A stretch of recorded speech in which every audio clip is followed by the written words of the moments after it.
Hey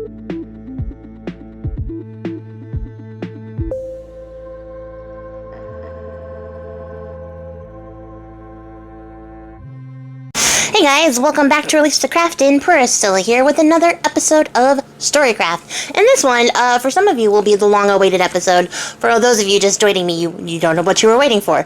But last week, I did the Tale of the Bell Witch. That's in the playlist, so it's linked down below if you want to check it out if you haven't already.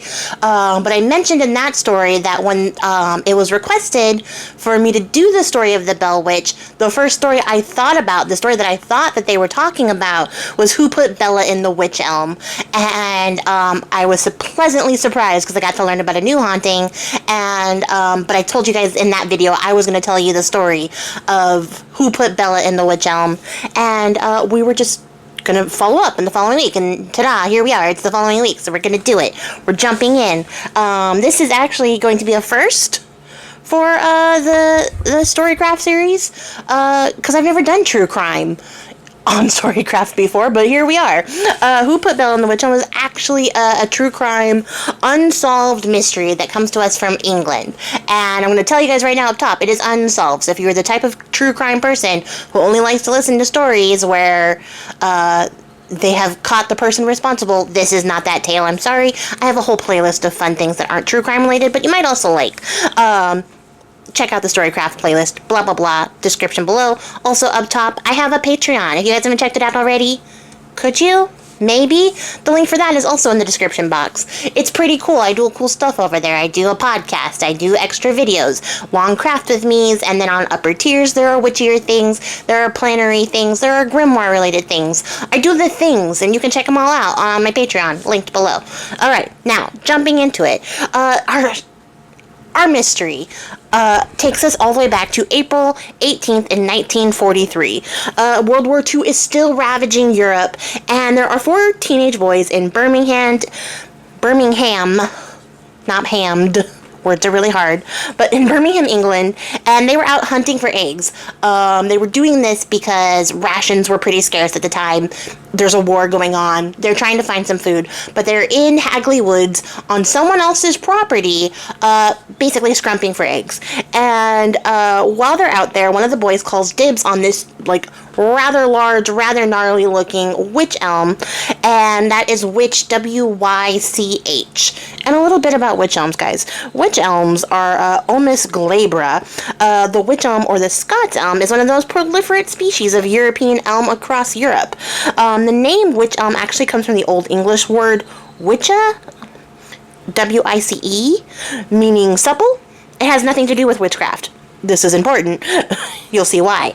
But if you were wondering, elms on their own tend to represent protection, strength, and resilience, and are often planted at sacred sites because they're believed to have magical properties. This will also be relevant later on. So one of the boys calls dibs on the wych elm because he thinks it's like a good place to find some bird nests so that they can find some eggs. And when he starts to dig around and, like, you know, search the wych elm, he sees this little, like, white, sort of bright shape inside of the wych elm, and so he calls his friends over, and they get a stick, and they manage to lever out this white object in the wych elm, and it turns out to be a skull. Not just any skull, but a human skull. And so when all the boys can agree together that they are looking at a human skull that still has little bits of brown hair attached to it, they're like, we're out. We're done. Respectfully, I get it. As a teenager, I also would have been like, okay, goodbye. But they decide, because they were on the property illegally, stealing eggs, that they weren't going to talk about it. They were just going to walk away and pretend like it never happened. But as things tend to happen when it comes to children, or just people in general, one of the boys could not keep a lid on it. So by the morning, he ends up telling his dad about the skull that they found, and his dad, of course, calls the police, because that's what you do. So the police, with the aid of one of the boys that were out there, go out to the wych elm, and they drag out, with some work, not just a skull, but almost an entire skeleton inside of this wych elm. And, like, the witch elm that they found was about 5 to 6 feet tall, and it looked like somebody had been trimming it back to sort of make it grow in this sort of gnarly pattern kind of way, but nobody really knows who. Nobody knows why. The owner of the property was not, like, responsible. They managed to clear him entirely. But in this witch elm, the opening in which they are pulling the remains out is not very large. And at, like, its narrowest, it was about 17 inches in diameter, which, like, is not very big, especially when you're considering a human body was stuffed in there. But they managed to remove this skeleton and the skull, and after some searching of the area, they were able to find the missing limb, the missing arm, as well as the missing hand.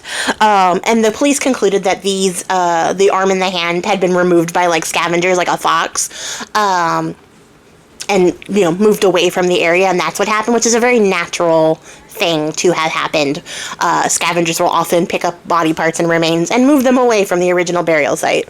So they take the remains to a forensic scientist named James Webster, who was able to put everything back in place and fully construct the skeleton, and he concludes that the skeleton is somewhere between the ages of 25 and 40, although everything I saw just flat out said that this was a 35-year-old woman.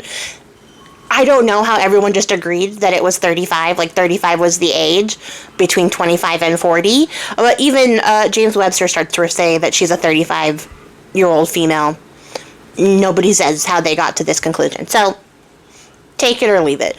But he also says, interestingly, that he couldn't find any wear or distress upon the skeleton that would indicate, like, disease or violence. So, questionable. A couple more questions have now arisen. In the mouth of the skull, they found a wad of pearl taffeta, and it led many to believe that the woman was asphyxiated and then placed inside this tree. She had to have been placed inside the tree very quickly after the murder, because you wouldn't be able to put a body in there post-mortem due to rigor mortis. So it had to be either she was alive or it was murdered and then stuffed into the tree. They also concluded that the woman, once the skeleton was all reconstructed, was about 5 feet tall, like even, with light brown hair, and she was wearing a striped blue and mustard cardigan and a mustard yellow skirt. She also had a plain gold wedding band that they later concluded was fake, and they found one blue shoe with her, and the other one they found in the surrounding area. It's important to note that she also had underskirts on that were like a peach taffeta, which is the same material that they found in the mouth of the skull. So Webster, using the information that he has on hand, concludes that she had died at least 18 months ago, and that her time of death was definitely before October 1941. Which seems like a given if you do the math. 18 months before would be around that time. So he agreed that she was a very small woman, but it still would have been really hard to climb into the witch's elm, even though she was a tiny woman. And, like, the attempting to climb into the witch elm herself would have led her with a lot of scrapes, words are so hard right now, tearing and, like, abrasions that would have just made the whole experience really unpleasant and difficult to do. So they ruled out suicide as, like, a cause of death, because it would have been really, really, like, excessively difficult to shove herself into this tree and then just wait for death to come. Interestingly, the teeth of the skull was like super distinctive, and by distinctive, they mean that they were also very memorable. Because she didn't have perfect teeth. There was one tooth definitely overlapping the other, and she was missing a tooth on the bottom that looked to have been pulled. So they started to question dentists in the area to be like, hey, do you have dental records of this very, very distinctly featured mouth?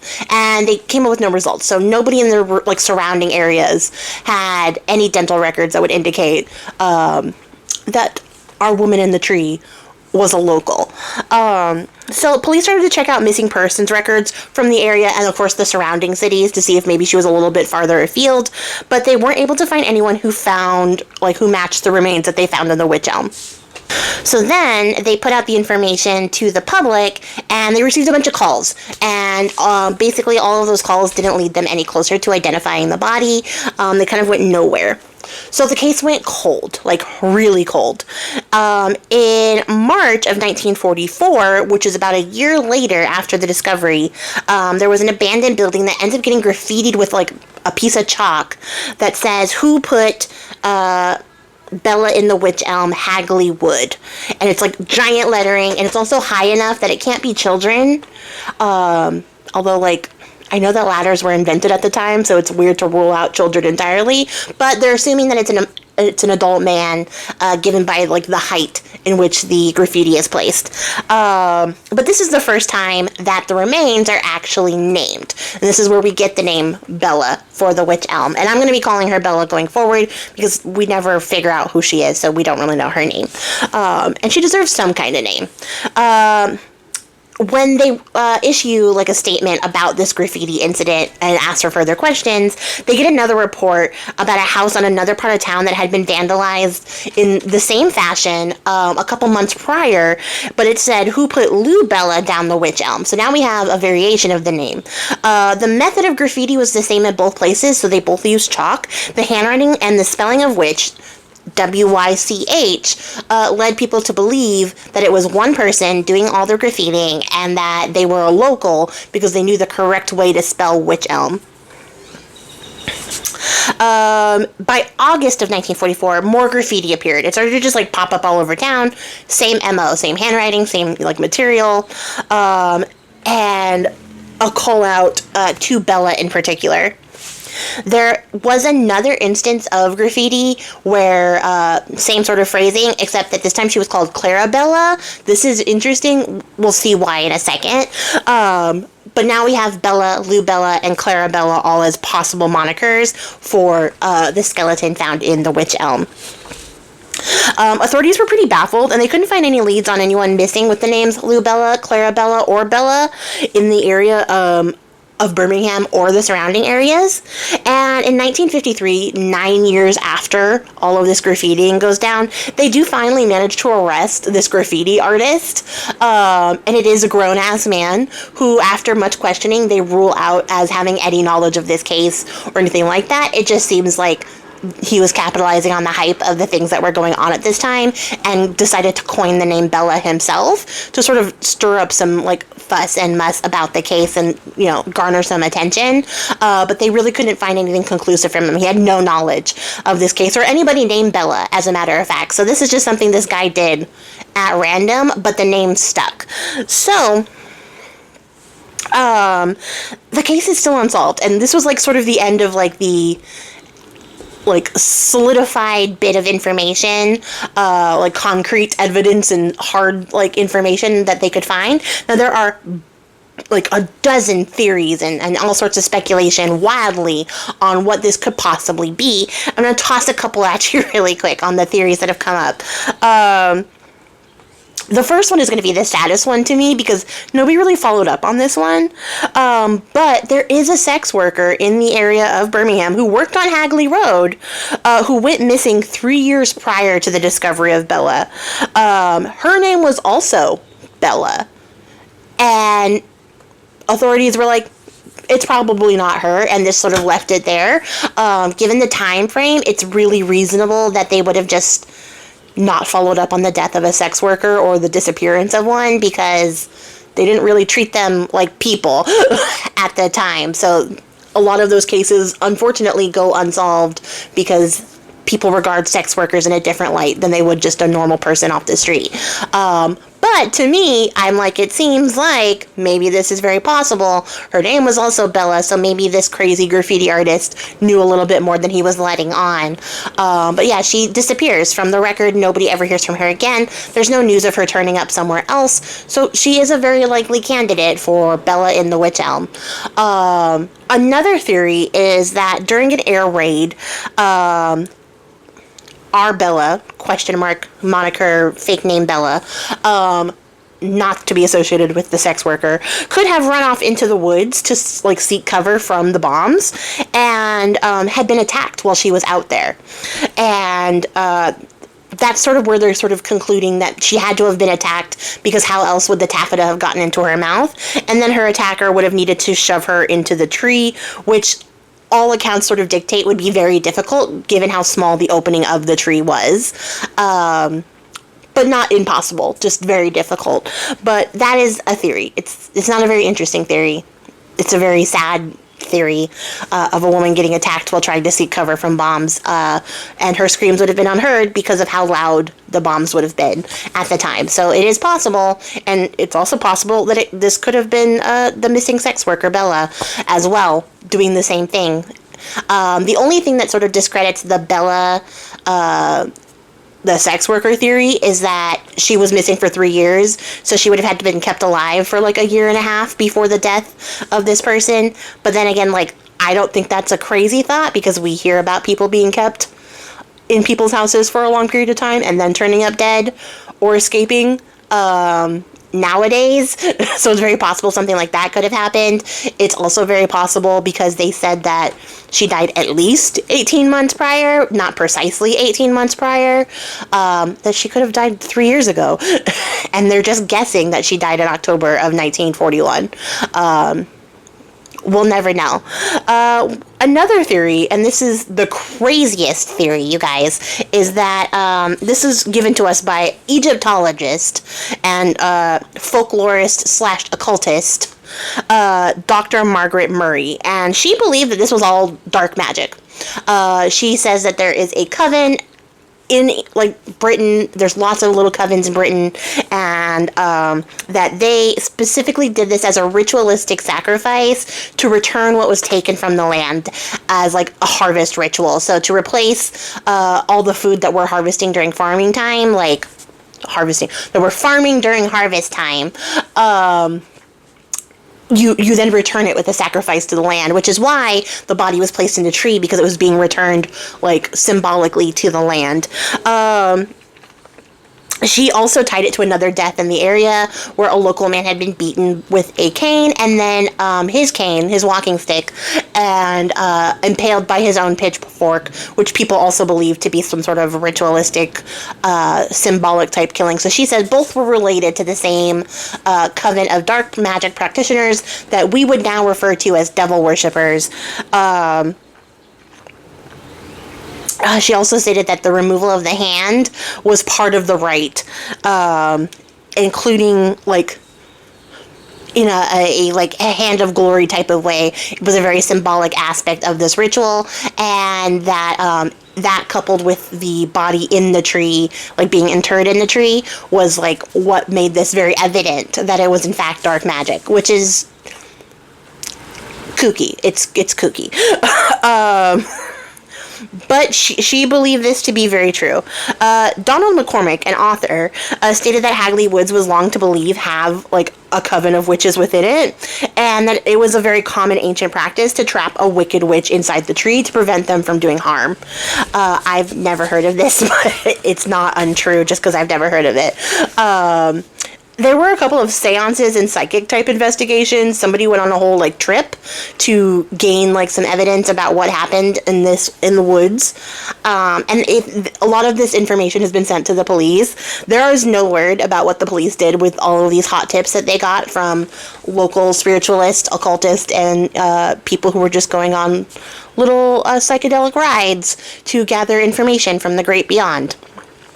Those leads all went cold. The most interesting theory is that our Bella in the Wych Elm was actually something to do with spies and the Nazis during World War II. And there's a couple of things. In November of 1953, I think it's Northampton, I did not write it down, but a local newspaper received a letter stating that you will never solve the mystery. The person who can give the answer is beyond the earthly plane. And essentially they stated that there was no magic or anything responsible, and that the person who was responsible has died insane, and that Bella was in fact a Dutch woman who was there illegally to spy, and it was signed by just the name Anna. So police did what police do. They did a little digging. They found out that Anna, the person who submitted the letter, was actually a woman named Una Mesop. And she stated that her husband, who used to work for a munitions factory during the war, got all tied up in a local spy ring and would feed information to this gentleman, who then would feed information to Bella, who would then relay it back to the Nazi party. And essentially the whole idea was that they were there to scout out locations for future air raids.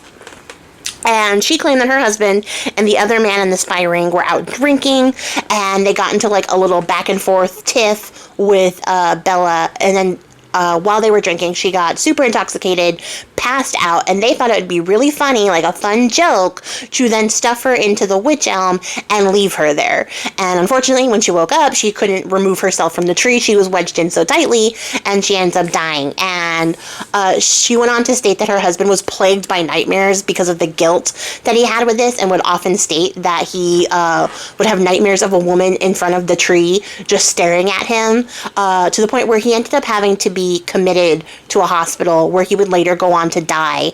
But he never stopped talking about this happening and how he did this and how he felt so torn up from the guilt for it, because it turns out it wasn't a funny joke after all. Right? So another story popped up around the same time of spies, and this little tiny spy ring that Una Mesop's and her, like, Mesop's husband was all tied up in. And the version that they're going with is that Bella had been strangled to death by the other Dutch spy while all three of them were together in the car, and another argument had fallen out. No one really knows what the argument was about, but the other Dutch spy, the other man, strangled Bella, and then together they disposed of her in the tree afterwards. And sort of the same rigmarole where Una's husband was plagued by bad dreams and then ended up being committed and dying in a hospital. So the author, Donald McCormick, we spoke about, ended up going to Holland to find out if there was any sort of, like, credence to Una's story. And he found some interesting things. So he did find a Nazi spy named Lehrer, who was in the business of recruiting spies to go work for him in Britain. And he stated that he had a Dutch girlfriend who grew up in Britain, so she was able to speak without a Dutch accent. And they ended up sending 5 spies to England for an operation, and one, codenamed Clara, was dropped by plane over the area of Hagley Wood and never made radio contact. They never heard from her ever again. So it's not known if Clara had died upon impact doing her parachuting in, or if she had been, like, attacked by locals or soldiers or anything in the area. Other British spies who were working for Britain at the time could have attacked her and then stuffed her in the tree, possibly. McCormick also ended up speaking with a former member of the Nazi Party who gave a description for Clara that was, like, almost an exact match for our Bella in the Wych Elm. And it later came up in declassified MI5 files that they arrested a German spy who had a photo in his possession of a German singer-actress named Clara Bauerle, who he said was his girlfriend and a spy as well. And he stated that she parachuted into Hagley Woods and was never heard from again. The only problem with this theory and this story is that Clara Bauerle is on record as having died in a Berlin hospital in 1942, and she wasn't 5 feet tall. She was actually 5'10", so she's 10 inches too tall to be Bella in the Wych Elm. So the whole thing, moot point. Clara Bauerle was not our Bella in the Wych Elm. And unfortunately, since then, Bella's remains have gone missing, so no modern forensics can be used to determine who she is or what maybe possibly happened to her, and to this day, it will be unsolved. We have no answers for who Bella in the Wych Elm is or who put her there. And honestly, given the time frame, there's probably nobody alive who remembers who Bella is. So this is probably going to be forever unsolved unless the remains magically turn up and we can get some information on it. It's very interesting that her remains have gone missing, given all the talk about spies and espionage and stuff like that. It's very possible that she was a spy and caught up in some business, and they stuffed her into this tree to get rid of her. And then when it became like apparent that the information about her involvement in the spying thing, all the espionage, was going to come to light if they were able to identify her, her remains go suddenly missing. It's very, very convenient. It's also very on point for spy shit.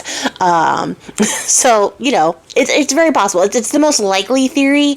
I have like a weird headcanon that's sort of as goofy as the witchcraft theory, which is the goofiest theory to me, you guys, for sure. But, it isn't... It's a goofy theory. Okay, I'm gonna tell you guys my theory, okay? I believe that it happened during an air raid, for sure. And I believe that she was in the woods trying to avoid being targeted.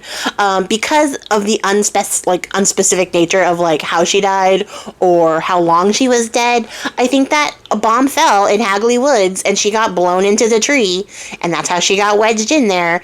And then within a year and a half, that's a reasonable amount of time for everything to sort of start growing back, and nobody really thinking, like, is this all new growth or old growth when they're looking around the woods in the 1940s. I think she got blown up into the tree, and that's why her arm was over there and her shoes were over there, because they found one shoe in the tree, but one shoe was out there in the woods, just hanging out there with her hand and her arm. And it's not crazy to me that a piece of, like, her skirt might have got blasted into her mouth. Her clothes were not intact when they pulled them from the tree. They were shredded up in little pieces. So it's possible. It's goofy.